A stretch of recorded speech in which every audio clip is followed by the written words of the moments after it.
ఇవాళ మన స్టూడియోలో ప్రముఖ ఆధ్యాత్మికవేత్త ఆస్ట్రోన్యూమరాలజిస్ట్ శ్రీమతి జయప్రద గారు ఉన్నారు. మేడంతో మాట్లాడదాం. మేడం నమస్తే. మేడం నమస్తే అమ్మా. శ్రీమాత్రే నమః. మార్చి 29 నుంచి శని భగవానుడు కుంభరాశి నుంచి మీన రాశిలోకి సంచారం చేస్తున్నాడు. మరి దీని ప్రభావం మీనరాశి వారి మీద ఎలా ఉండబోతుంది మేడం? తప్పకుండా. సో మీనరాశి వాళ్ళకి ఎలా ఉంటుంది అంటే, మీనరాశి వాళ్ళకి శని భగవాన్ రావడం అనేది కాస్తంత కొన్ని అన్కంఫర్టబుల్సే. అంటే ఏంటి అంటే ఆరోగ్యపరమైన కాస్త ఇబ్బందులు. అంటే శని భగవాన్ ఎప్పుడు కొన్ని ఆ రాశిలో ఉంటే కనుక కాస్త క్రమశిక్షణతో లేకపోతే క్రమశిక్షణ పట్టడం అనేది బాగా అంటే ఎలా అంటే ఎదురుగుండా మనిషి కూర్చొని నువ్వు ఈ పని చేస్తున్నా లేదు నేను చూస్తున్నా అంటే ఎలా ఉంటుందో అలాంటి పనులే జరుగుతుంటాయి. సో క్రమశిక్షణగా ఉండే వాళ్ళకి ఎటువంటి ఇబ్బందులు లేవు.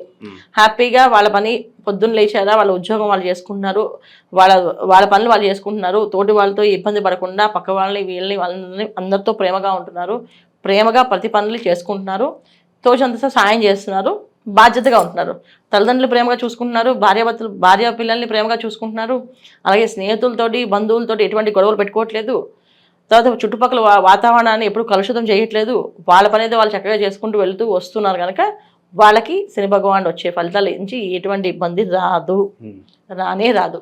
ఎందుకంటే వాళ్ళు చేసేదే మంచి పని. సో మంచిగా ఎప్పుడు భగవంతుడు తోడుంటాడు, అలాగే శని భగవానుడు తోడుంటాడు.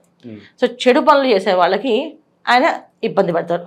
సో చెడు సావాసాలు, చెడు స్నేహితులు, బద్ధకంగా ఉండేవాళ్ళు, లేజీగా ప్రవర్తించేవాళ్ళు, మాట వినని వాళ్ళు, తర్వాత తల్లిదండ్రులకి ఎదురు చెప్పేవాళ్ళు, తల్లిదండ్రులు హింసించేవాళ్ళు, లేదా భార్యని ఇష్టం వచ్చినట్టు మాట్లాడిన వాళ్ళు, లేదా భార్య ఇష్టం వచ్చినట్టు భర్తను మాట్లాడిన వాళ్ళకి ఖచ్చితంగా ఈ మీనరాశిలో శని భగవాన్ సంచారం అనేది కాస్తంత ఇబ్బంది పెడుతుంది, కష్టాలు తీసుకొస్తుంది, కోరిన కష్టాలు తెచ్చుకున్నట్టుగా అవుతుంది. అయితే ఏంటంటే మీనరాశిలో వ్యాపారస్తులు ఎవరైతే ఉన్నారో వాళ్ళు కొంచెం జాగ్రత్తగా ఉండడం ముఖ్యంగా వ్యాపారంలో చేసే వ్యాపారంలో అనుకూలతగా ఉండడము, అది కాస్త ఎదుటి వాళ్ళతో మాట్లాడేటప్పుడు కాస్త నిదానంగా మాట్లాడడము. పార్ట్నర్షిప్ బిజినెస్ చేయొచ్చు అంటారా మేడం మీనరాశి వారు? పార్ట్నర్షిప్ బిజినెస్లు చేసుకోవచ్చు, అన్నీ చేసుకోవచ్చు. కాకపోతే ఇక్కడ ఏంటంటే మాట్లాడే విధానము, ఎదుటి వాళ్ళని హేళన చేయకుండా, నువ్వెంతలే నాకు తెలుసులే అని అనుకోకుండా చేసుకుంటూ వెళితే అనుకూలంగా ఉంటుంది. ఇక్కడ శని భగవాన్ ఎప్పుడు కొన్ని కారకత్వాలు ఎలా ఉంటాయంటే, మన పని మనం చేసుకున్నంతకాలం ఏమీ ఉండదు. చాలామంది కింద స్థాయిలో పనిచేసేవాళ్ళు, రోజువారీ కూలీ పనిచేసే వాళ్ళకి ఏలా శని ప్రభావం తెలియదు, శని ప్రభావం తెలియదు, అసలు ఏ ప్రభావం తెలియదు వాళ్ళు. ఎందుకంటే వాళ్ళు పొద్దున్నే లేవడమే చేసేదే పని. వాళ్ళు పొద్దున్న లేవడే పాచి పని చేయడమే కదా వాళ్ళ పని. అంటే ఏంటి, ఒక ఇంట్లోకి వచ్చి ఈ ఇంట్లో మొత్తం అన్ని క్లీన్ చేసి పెట్టడం, మళ్ళీ ఇంకో ఇంటికి వెళ్ళి ఇంకో ఇల్లు క్లీన్ చేసి పెట్టడం, ఇలా చేసుకుంటూ వెళ్తే కనుక వాళ్ళకి ఎటువంటి కష్టం రాదు. అదే ఒక కంఫర్టబుల్గా పొద్దున్నే లేకుండా 10ంటికి లేచారనుకోండి, వాళ్ళని కాస్తంత అనారోగ్య సమస్యలు గురి చేసే అవకాశం ఉంది. సో అందుకని ఏంటంటే మీనరాశిలో ఉన్న శని భగవాన్ ఉన్నంత కాలము మీనరాశి వాళ్ళందరూ టైమింగ్స్ మార్చుకోవాలి. పొద్దున్నే నిద్ర లేచి అలవాటు లేదనుకోండి, పొద్దున్నే నిద్ర లేచి అలవాటు చేసుకోవాలి, పొద్దున్నే సూర్యోదయం పూర్వమే నిద్ర లేచి అలవాటు చేసుకోవాలి. అలాగే రాత్రిపూట ఎక్కువగా పార్టీస్కి వెళ్ళే వాళ్ళని అనుకోండి, అవి బంద్ చేసేసుకొని ఎర్లీగా ఇంటికి వచ్చే అవకాశం పెట్టుకోవాలి. బయట వాళ్ళతో ఎక్కువగా స్నేహితులతో బంధువులతో ఎక్కువగా కాలక్షేపాలు చేసేవాళ్ళు కాస్త ఇంటికి తొందరగా పెందరాలు వచ్చేసి భార్య పిల్లలతో కాస్త కాలక్షేపం చేస్తే అనుకూలంగా ఉంటుంది. ఇలాగా కొన్ని విషయాలు వాళ్ళు చేసే ప్రతి రొటీన్ పనుల్లో కొన్ని మార్పులు, రొటీన్లో కాస్త మార్పులు చేసుకుంటూ వెళ్తే ఎటువంటి ఇబ్బంది లేదు. సాయంత్రం 6ంటికి ఇంటికి వచ్చిన వాళ్ళకి మీనరాశిలో శని భగవాన్ వచ్చి ఇబ్బంది పెట్టేది ఏమీ ఉండదు. వాళ్ళ ఇంటికి వచ్చి వాళ్ళ ఇంట్లో భార్యకి సాయం చేస్తూ పిల్లలకి ఏదో చదువు చెప్పుకుంటూ ప్రశాంతంగా ఉండే కాపురాలకి ఎటువంటి ఇబ్బంది లేదు. భార్య ఒక పక్కన భర్త ఒక పక్కన పార్టీస్కి వెళ్తూ పిల్లలు పట్టించుకోకుండా ఉండే వాళ్ళని దారిలో పెడతారు, పేరెంట్స్ పట్టించుకోకుండా వదిలేసిన వాళ్ళని దారిలో పెడతారు. తర్వాత ఏ పని చేస్తున్నామో గుర్తింపు లేకుండా, అంటే ఎవరు చూడలే మన నచ్చింది మనం చేసుకుందాం అనుకునే వాళ్ళు మాత్రం క్రమశిక్షణ పెడతారు. ఖచ్చితంగా ఇలాంటి విషయాల్లో చెక్ పడుతుంది. అది శుభకార్యాలు జరగడానికి మరి ఆస్కారం కనిపిస్తుంది. శని భగవాన్ ఖచ్చితంగా గోచారంలో శని భగవాన్ మీనరాశిలో ఉన్నారు కనుక, సో వాళ్ళ జాతకంలో శని భగవాన్ యోగకారకుడు అయితే ఖచ్చితంగా వివాహాలు జరిగే అవకాశము, వివాహాలు శుభకార్యాల్లో పాల్గొనడము జరుగుతుంది ఖచ్చితంగా. అయితే ఏంటి, ఇక్కడ ఏది జరిగినా ఏం చేసినా వీళ్ళు చేసే పనుల్లో ఖచ్చితంగా క్రమశిక్షణ, ప్రతి ఒక్క పని చేతులతో ఏ పని చేసినా అది మంచిగా చేయాలి, చెడు చేయకూడదు.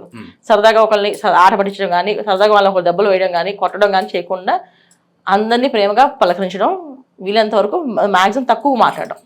ఎందుకంటే చెడు పనులు చేయడానికి అవకాశాలు చూపించేది ఆయనే, మార్గాలు చూపిస్తుంటారు, కానీ మనం పడకూడదు అని చెప్తూ ఈ బిజినెస్ చేసే బ్రహ్మాండం కలిసి వస్తుందని చెప్పి ఊరికే అలా ఒక రాయి వేపిస్తారు. సరే అంటే ఇప్పుడు చేస్తామో లేదో అనేసి, లేదు మన స్థాయి ఎంతవరకు ఉంది, మనం చేయగలమా లేదా, మనం ఇది చేయకూడదా, ఇది సమాజానికి పనికి వస్తుందా పనికి రాదా అనుకుని ఆలోచిస్తే మాత్రం ఖచ్చితంగా పనికిరాదు అంటే వదిలేయాలి. ముఖ్యంగా శని భగవానుడు అనుగ్రహం ఏ బిజినెస్లో వాళ్ళకంటే అన్ని రంగాల వాళ్ళకి అభివృద్ధి అనేది ఉంటుంది. అయితే అభివృద్ధితో పాటు కాస్త డౌన్ఫాల్ అనేది ఉంటుంది. క్రమశిక్షణగా వీళ్ళు కొంచెం వచ్చిన డబ్బులో కాస్తంత ఒక 5% 10% షేరింగ్, అది సహాయాన్ని చేయడానికి అవకాశాలు ఇచ్చి ఆ సహాయం చేస్తూ ఉంటే, చారిటీ చేస్తూ ఉంటే అనుకూలంగా ఉంటుంది. ముఖ్యంగా చారిటీ చేయవలసిన ఏంటంటే చెప్పులు కానీ, బట్టలు కానీ, అన్నదానం కానీ, మంచినీళ్ళు కానీ, ఇవి దానం ఎక్కువ చేస్తూ ఉంటే మంచి ఫలితాలు ఉంటాయి. తర్వాత చాలామంది వ్యాపారాలు చేస్తూ ఏదో పార్టీస్ సెలబ్రిటీస్కి ఇస్తుంటారు. అవి ఎంత ఇచ్చినప్పటికీ కూడా కింద స్థాయిలో ఎవరైతే వాళ్ళ కింద పనిచేస్తారో వర్కర్స్, వాళ్ళకి కొత్త బట్టలు కొని ఇవ్వడం, వాళ్ళకి బోనస్లు ఇవ్వడం చేస్తే కనుక మంచి ఫలితాలు వస్తాయి. సో వాళ్ళకి ఎక్కువగా ప్రాధాన్యత ఇచ్చి వాళ్ళకి ఎక్కువగా ఫుడ్ కానీ ఇంట్రెస్ట్గా పెట్టి చేస్తే కనుక ఖచ్చితమైన మంచి ఫలితాలు వస్తాయి. వీళ్ళు ఏంటంటే పెద్దవాళ్ళకి ఎక్కువ ప్రయారిటీస్ ఇస్తారు, కింద వాళ్ళకి తక్కువ ప్రయారిటీ ఇస్తారు. అలా కాకుండా కింద వాళ్ళకు ఎక్కువ ప్రయారిటీ ఇచ్చి చేస్తే కనుక అది వీళ్ళకి అనుకూలంగా మారే అవకాశం ఉంది. ఇది చేసుకుంటూ వెళ్తే వ్యాపారాల్లో అభివృద్ధి అనేది ఉంటుంది. విదేశీ ప్రయత్నాలు సఫలీకృతం అయ్యే అవకాశాలు కనిపిస్తున్నాయి. విదేశీ ప్రయాణాలు ఎవరైతే ఉన్నారో వాళ్ళు మార్చి లోపు చేసేసుకుంటే అయిపోతుంది. మార్చి తర్వాత వచ్చేది కొంచెం ప్రయత్నాల్లో కాస్త లోపాలు, కాస్త ఇబ్బందులు అనేవి కనిపిస్తున్నాయి. అది జాతకంలో, వాళ్ళ జాతకంలో ఎలాంటి యోగాలు ఉన్నాయి చూసుకొని చేసుకోవాలి. తర్వాత ఉద్యోగాల ప్రయత్నాలు, విదేశాల్లో ఉండే ఉద్యోగ ప్రయత్నాలు కానీ, విదేశాల్లో ఉండే వాళ్ళకి ఉద్యోగాలు పోవడం కానీ జరిగే అవకాశం ఉంది. సో ఇప్పుడు దాకా మంచి పొజిషన్ ఉండి ఆ పొజిషన్ నుంచి బయటపడేసి పీక్ పడేసే అవకాశం ఉంటుంది. సో ఇలాంటి సిచ్యువేషన్స్ జరిగితే కనుక జాతకాలు ఒకసారి చూపించుకోవాలి. సో మీనరాశి వాళ్ళు ముఖ్యంగా వాళ్ళ జాతకం ఇప్పుడు ఏ దశ నడుస్తుంది, అంతర్దశ ఏం నడుస్తుంది, ఆ దశలకి ఈ శని భగవానుడు ఎక్కడైనా ఇది కనెక్ట్ అవుతుందా, ఒకటి అయితే కనుక ఎటువంటి సమస్యలు వస్తాయి. చాలామంది భార్యాభర్తలు విడిపోవడం కానీ, తర్వాత సంతానం వల్ల విరోధం రావడం కానీ, తర్వాత ఇంట్లో సరైన సఖ్యత లేకుండా ప్రతి ఒక్కరు ఎవరు నచ్చిన వాళ్ళు తోచుకుంటూ చేసుకుని వెళ్ళడం కానీ, ఇవంటివన్నీ కొంచెం జరిగే అవకాశాలు ఎక్కువగా కనిపిస్తున్నాయి. కనుక జాగ్రత్త పడడం అనేది చాలా చాలా ముఖ్యం. అన్నిటికంటే ఏంటంటే ఆరోగ్యం బాగా క్షీణించేస్తుంటుంది వీళ్ళకి. ఏంటి షుగర్ ఉన్న వాళ్ళకి షుగర్ పెరిగిపోవడము, షుగర్ ఎక్కువగా ఇబ్బంది పడడము, తిరుగుతూ ఉండడము, ఇది చాలా ఇబ్బందిగా ఉంటుంది. థైరాయిడ్ అనేది కొంచెం ఇబ్బంది పడుతుంది. తర్వాత గ్యాస్ట్రిక్ సంబంధించిన ఇబ్బందులు పడుతుంటారు, వెన్నుకు సంబంధించిన ఇబ్బందులు పడుతుంటారు. ఇలాంటి జాగ్రత్తలు తీసుకోవాల్సిన అవసరం చాలా ముఖ్యం. అనారోగ్య సమస్యలు ఎవరికైనా ఉంటే అది జాగ్రత్త పడడం చాలా ముఖ్యం. ఎందుకంటే మెడిసిన్స్ దొరకపోవడం, ఆ టైంకి అది వెళ్ళలేకపోవడం, ఆ టైంకి డాక్టర్ ఉండకపోవడం, ఇలా విషయాలు జరిగే అవకాశాలు ఎక్కువగా ఉన్నాయి. కనుక జాగ్రత్త అనేది చాలా చాలా ముఖ్యం. ఇంకా మెరుగైన ఫలితం పొందడానికి మీనరాశి వారికి ఏదన్నా మంచి రెమెడీస్ ఉంటే తెలియజేయండి మేడం. తప్పకుండా. మీనరాశి వాళ్ళు ప్రతినిత్యం హనుమాన్ చాలీసా పారాయణ చేసుకుంటూ వెళ్ళడము, తర్వాత వీళ్ళు ఒక క్షేత్రాన్ని దర్శనం చేసుకున్నాడు, ప్రతి నెల ఒక క్షేత్రానికి వెళ్ళి దర్శనం చేసుకున్నాడు. ఆ నెల పాజిటివ్ ఎనర్జీ వీళ్ళకి, అంటే వాళ్ళకున్న నెగిటివిటీ అంతా బయటికి పోయి పాజిటివ్ ఎనర్జీ అనేది వస్తుంది. ఆ క్షేత్రంలో నిద్ర చేయడం, ఆ క్షేత్రంలో ఉండడం. ఎందుకంటే మీనరాశిలోనే శని భగవాన్ అంటే అంత ఈజీ ఏం కాదు, కొంచెం ఖర్చులు అనేది అధికంగా పెడతాడు. ఆ ఖర్చు ఏదో ఓ హోమానికో, ఒక పూజకో, లేకపోతే ఒక క్షేత్రానికో వెళ్ళండి, ఖచ్చితంగా మంచి ఫలితం వస్తుంది. లేదా ఒక హోమం చేయించుకోవడము, ఇంట్లో సుదర్శన హోమాలు చేయించుకోవడము, లేకపోతే లక్ష్మీ గణపతి హోమం చేయించుకోవడము, అంటే వాళ్ళ జాతకంలో ఏ గ్రహం అనుకూలత నడుస్తుంది అలా దాన్ని బట్టి చేసుకోవాలి. ఇలా చేసుకుంటూ తర్వాత చాలామంది ఏంటంటే పాదయాత్ర చేస్తూ ఉంటారు. సో అలాంటి పాదయాత్ర వీళ్ళు చేస్తే కూడా వీళ్ళకి మంచి ఫలితం ఉంటుంది. చాలా మంచి సత్ఫలితాలు ఉంటాయి. ఒక గుడికి నడిచి వస్తామనో లేదా గుడికి నడిచి వెళ్తామని చాలామంది మాలలు వేసుకుంటారు. శివమాల, అయ్యప్ప మాల, సాయిబాబా మాల అని, దత్తాత్రేయ మాల అని, ఇలా ఎన్నో మాలలు, ఇలాంటి మాలలు వేసుకోవడం కూడా వీళ్ళకి అనుకూలంగా ఉంటుంది. తర్వాత ఏంటంటే నడిచి వెళ్తున్న వాళ్ళకి కాస్త చల్లనీళ్ళు, వచ్చే మాసం అంతా ఎండాకాలం ఆ ఎండలు బాగా మండుతుంటాయి కనుక వీళ్ళు వెహికల్లో వెళ్తున్నప్పుడు ఆ కార్లో కాస్త చల్లనీళ్ళు, బాగా కూలింగ్ ఉన్న వాటర్ బాటిల్స్ పెట్టుకోవడం, లేదా కూల్ డ్రింక్స్ పెట్టుకోవడం, వెళ్తూ ఉంటూ ప్రయాణంలో అక్కడ ఎవరైనా రోడ్డు మీద నడుస్తున్న వాళ్ళు, అంటే పాదయాత్ర దేవుడి దర్శనానికి వెళ్ళినప్పుడు కడప నుంచి చాలా మంది తిరుపతి నడుచుకు వెళ్తుంటారు, నేను చాలాసార్లు చూస్తుంటాను, అంటే ఎక్కువ రెగ్యులర్గా వెళ్తుంటాను ఆ దాంట్లో.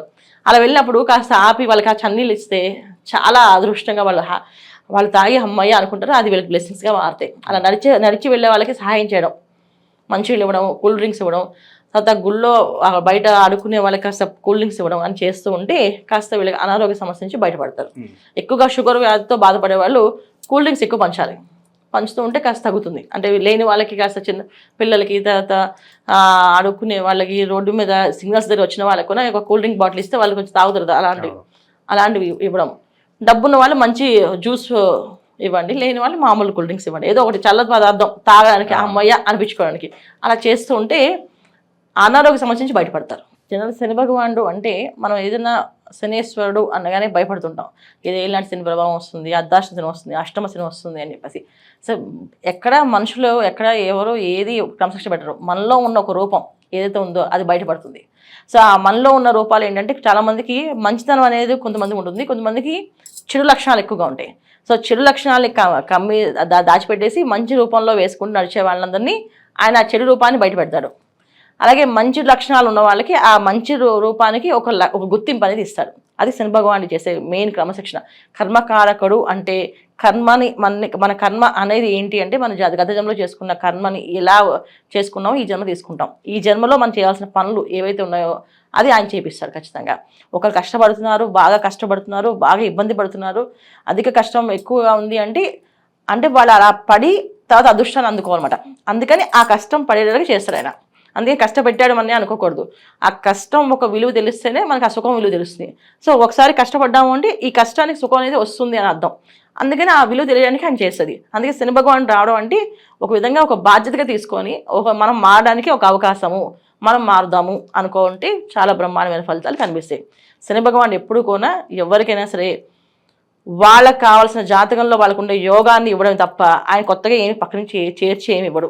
వాళ్ళ యోగంలో ఏదైతే ఉందో అది పూర్తిగా పరిపూర్ణంగా అనుభవించేలా చేస్తాడు. మన జాతకంలో మనం కష్టపడే అవకాశం ఉంది, రాసి ఉంది అంటే కష్టపడతాం. లేదు మన జాతకంలో అదృశ్య యోగం ఉంది అంటే ఖచ్చితంగా అదృశ్య యోగాన్ని అందుకుంటాం.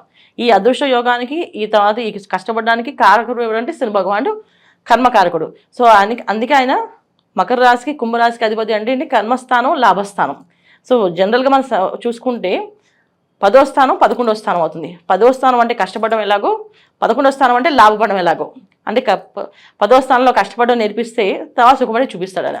ఈ విధంగా ఉంటుంది కనుక శని భగవానుడు యొక్క తత్వాన్ని మనం అర్థం చేసుకొని ఆయనకి ఏది నచ్చుతుంది తీయగా మాట్లాడడము, ఎదుటి వాళ్ళని నొప్పించకుండా ఉండడము, మనం తల్లిదండ్రుల దగ్గర మన భార్య పిల్లల్ని బాధ్యతగా చూసుకోవడము, అలాగే ఈ పద్ధతుల్లో మనం ఎవరితోనైనా మాట్లాడినప్పుడు స్పష్టంగా నిదానంగా చెప్పడము, నచ్చలేదు అని మొహం మీద చెప్పకుండా నచ్చట్లేదు అని నిదానంగా చెప్పడం అనేది చేసుకుంటూ వెళ్తే అన్నీ అనుకూలంగా మారుతాయి.